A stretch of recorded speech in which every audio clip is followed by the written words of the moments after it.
नमस्कार. कथा organ donation. लेखक अनामिक. मॅडम, फुकटचे पैसे नकोत मला. गजरा घ्या ना. आज ना माझा दुसरा वाढदिवस आहे. सिग्नलवरच्या पोराचे शब्द ऐकून AC कारमध्ये बसलेल्या करोडपती आईनं थेट रस्त्यावरच हंबरडा फोडला. पुण्यातील चांदणी चौकातील सिग्नलवर दुपारच्या कडक उन्हात गाड्यांची रांग लागली होती. एका आलिशान ऑडी कारमध्ये 35 वर्षांच्या अनुराधा डोळ्यांवर गॉगल लावून बसल्या होत्या. पण त्या गॉगलच्या आतून त्यांचे डोळे सतत रडत होते. आज 15 एप्रिल, बरोबर 3 वर्षांपूर्वी याच दिवशी अनुराधा यांचा 7 वर्षांचा एकुलता एक मुलगा अंश एका भयंकर अपघातात त्यांना सोडून गेला होता. अंश ब्रेन डेड झाला होता आणि एका धाडसी निर्णयापोटी अनुराधा आणि त्यांच्या पतीनं अंशचे सर्व अवयव ऑर्गन्स दान केले होते. आज अंशचा स्मृतिदिन होता. अनुराधा अत्यंत निराश अवस्थेत अनाथाश्रमात देणगी देऊन घरी परतत होत्या. तो सिग्नलवरचा प्रसंग आणि एक 10 वर्षांचा मुलगा. सिग्नल लाल झाला. उन्हाच्या झळा लागत होत्या. तेवढ्यात एक 10-11 वर्षांचा घामानं डबडबलेला पण अत्यंत गोड चेहऱ्याचा मुलगा अनुराधा यांच्या कारच्या काचेवर टकटक करू लागला. त्याच्या एका हातात मोगऱ्याचे गजरे होते आणि दुसऱ्या हातात पाण्याचा रिकामा ग्लास. अनुराधा यांना भयंकर चीड आली. त्यांनी रागानं काच थोडी खाली केली आणि पर्समधून 50 रुपयांची नोट काढून त्याच्या अंगावर फेकत म्हणाल्या, "हे घे पैसे आणि जा इथून. मला मला कोणताही गजरा नकोय आणि मला कुणाशी बोलायचं पण नाहीये." पण त्या मुलानं ती 50ची नोट उचलली नाही. तो अत्यंत स्वाभिमानानं काचेजवळ आला आणि म्हणाला, "मॅडम, माझी आई म्हणते की फुकटचे पैसे कधीही घेऊ नयेत. त्यानं पाप लागतं. मी मी भिकारी नाही आहे मॅडम. तुम्ही एक गजरा घ्या ना. मगच मी हे 50 रुपये घेईन." त्याच्या आवाजातील निरागसपणानं अनुराधा यांचं लक्ष वेधून घेतलं. त्यांनी डोळ्यावरचा गॉगल काढला आणि त्या मुलाकडे पाहिलं. त्याचा चेहरा खूप शांत आणि हसरा होता. अनुराधा यांनी विचारलं, "एवढ्या उन्हात तू गजरे काय विकतोस? शाळा नाही आहे का तुझी?" तो सत्याचा स्फोट आणि अश्रूंचा बांध फुटलेला क्षण. मुलगा गोड हसून म्हणाला, "शाळा सकाळची असते मॅडम, पण माझी आई लोकांची धुणीभांडी करते. माझ्या आईवर खूप मोठं कर्ज आहे हो.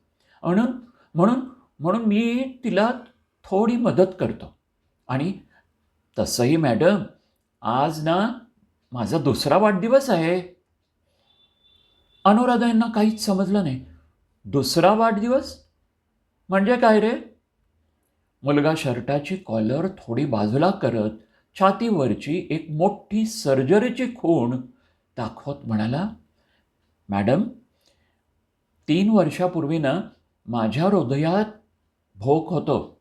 डॉक्टर म्हणाले होते मी मरणार. माझ्या आईनं कर्ज काढून मला पुण्याला सह्याद्री हॉस्पिटलमध्ये आणलं होतं. पण मला कोणीतरी देवदूत भेटला. बरोबर 3 वर्षांपूर्वी 15 एप्रिलला एका लहान मुलाचा अपघात झाला होता आणि आणि मॅडम, त्या मुलाचं धडधडणारं हृदय डॉक्टरांनी माझ्या छातीत बसवलं. त्या त्या देवासारख्या मुलानं मला जीवन दिलं मॅडम. म्हणून आज माझा दुसरा वाढदिवस आहे आणि जन्मदिवस." हे शब्द ऐकताच अनुराधा यांच्या पायाखालची जमीनच सरकली.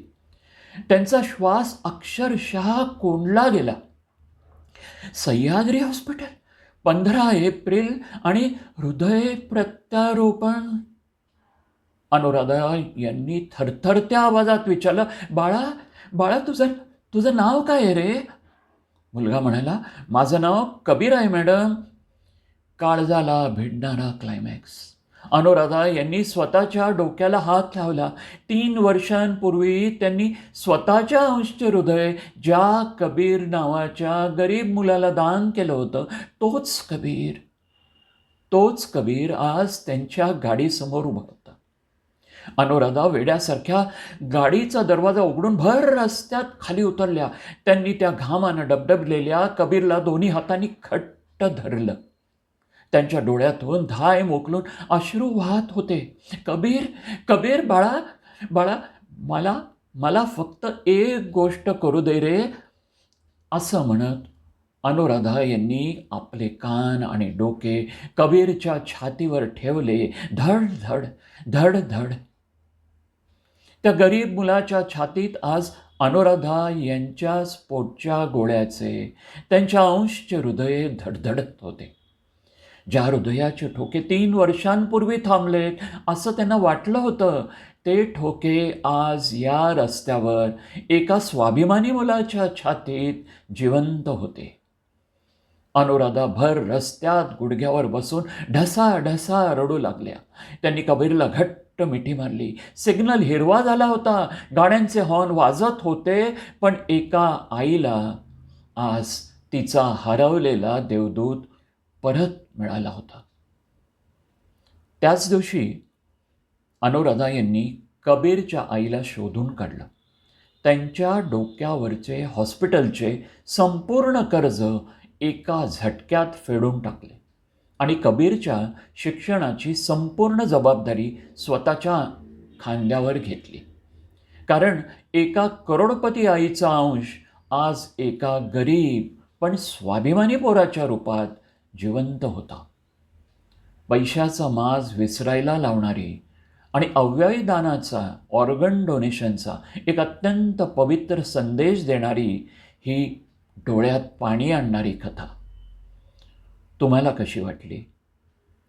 धन्यवाद. लेखक अनामिक. वाचन संजय इनामदार.